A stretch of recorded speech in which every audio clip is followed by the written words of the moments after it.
চলে এসেছে টি-20 বিশ্বকাপের মৌসুম। একে একে সব দেশ নিজেদের স্কোয়াড ঘোষণা করছে। বাংলাদেশ এখনও পিছিয়ে আছে। বিসিবি এখনও ঘোষণা করেনি নিজেদের স্কোয়াড।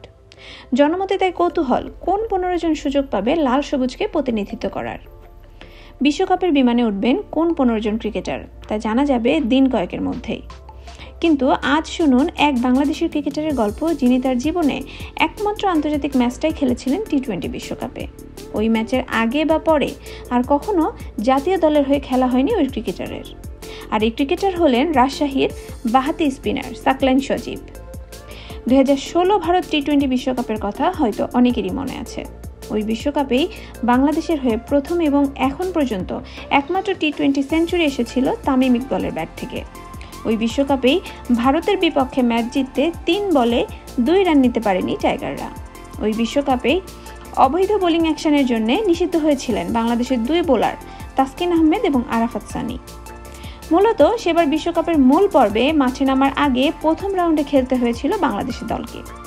তখন হুট করেই তাসকিন আহমেদ এবং আরাফাত সানির বোলিং অ্যাকশন নিয়ে সন্দেহ প্রকাশ করেছিল আম্পায়াররা। এরপর তাসকিন আর সানিকে যেতে হয় ল্যাব টেস্টের মধ্য দিয়ে।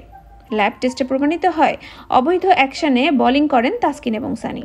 ফলে অনির্দিষ্ট সময়ের জন্য নিষিদ্ধ হন এই 2 বোলার। তাসকিন সানির জায়গায় তখন বাংলাদেশের স্কোয়াডে যুক্ত করা হয়েছিল সাকলাইন সজীব আর শুভাগত হোম চৌধুরীকে। অপ্রত্যাশিতভাবে স্কোয়াডে ডাক পেয়ে 2016 সালের 21 মার্চ অস্ট্রেলিয়ার বিপক্ষে একাদশের সুযোগ পেয়ে যান শুভাগত আর সাকলাইন সজীব দুজনই। বেঙ্গালুরুতে সেদিন বাংলাদেশ হেরেছিল 3 উইকেটে।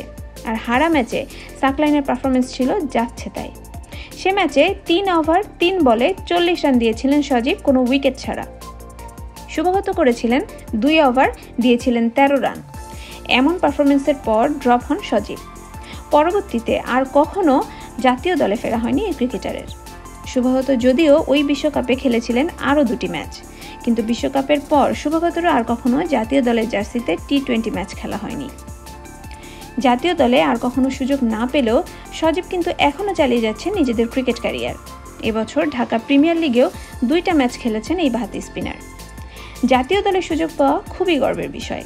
দেশের হয়ে বিশ্বকাপে খেলতে পারাটা আরও গর্বের। সজীবের কপালে জুটেছে এই 2 সৌভাগ্যই, কিন্তু লম্বা হয়নি তার একাদশের বৃহস্পতি। বিশ্বকাপে ওই 1 ম্যাচ খেলেই থেমে গেছে এই বোলারের ক্যারিয়ার। বিশ্বকাপ আর জাতীয় দলের অভিজ্ঞতা সাকলাইন সজীবের কাছে যে অম্লমধুর হয়েই থেকে গেছে, তাতে কোনো সন্দেহ নেই।